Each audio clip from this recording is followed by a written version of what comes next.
Hello, assalamu alaikum everyone and welcome to my page and welcome to my beautiful life.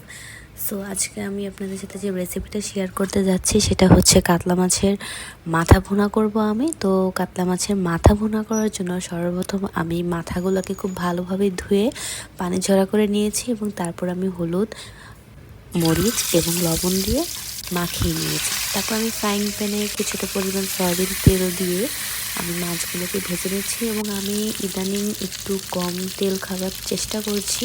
That's why আমি একটু কম তেলে আমি ভেজে নিয়েছি। তারপর আমি আর একটা ফ্রাইং প্যানে আমি সরিষার তেল দিয়ে দিয়েছি, আর আমি সরিষার তেল দিয়েও খাওয়া শুরু করেছি। মাঝখানে আমি কয়েকদিন খেয়েছি, বাট আমি এখন নতুন করে আবার শুরু করছি কারণ মাঝখানে কিছুদিন আমার অফ হয়ে গিয়েছিল।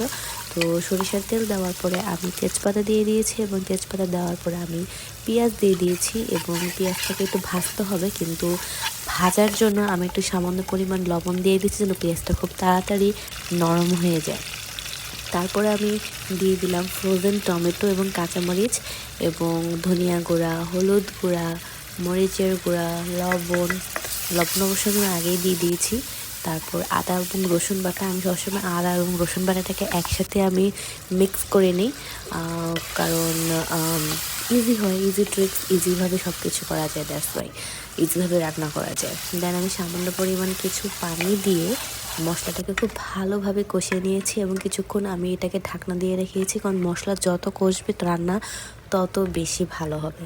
তারপর কিছুক্ষণ কষাকষি করার পর আমি মাছগুলো দিয়ে দিয়েছি, পানি দেওয়ার পরে মাছগুলো দিয়ে দিলাম এবং মাছগুলো দিয়ে দেওয়ার পরে কিছুক্ষণ রান্না হবার পর আমি একটু জিরা গুঁড়া দিয়ে দিয়েছি এবং জিরা গুঁড়া দেওয়ার পর হয়ে গেছে।